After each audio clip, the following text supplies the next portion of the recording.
বাংলাদেশে রাসেলস ভাইপারের দংশনের হার খুব বেশি না হলেও ভারতে প্রতি বছর যে পরিমাণ সর্পদংশনের ঘটনা ঘটে তার মধ্যে অন্তত 43% এবং শ্রীলঙ্কায় প্রতি বছর মোট সর্পদংশনের ঘটনায় 30 থেকে 40% রাসেলস ভাইপারের কারণে হয়ে থাকে।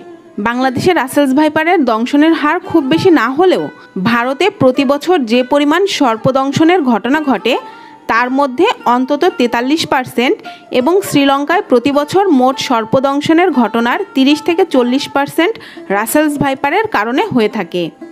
সাধারণত কৃষি জমিতে থাকে বলে মানুষ অনেক সময়ই সাপের গায়ে পা দেয় বা না জেনে একে বিরক্ত করে থাকে, আর রাসেলস ভাইপার বিপন্ন বোধ করলে আচমকা আক্রমণ করে থাকে। এই প্রজাতির সাপের কামড়ের কিছুক্ষণ পরে দংশিত স্থানে তীব্র ব্যথা অনুভূত হয়।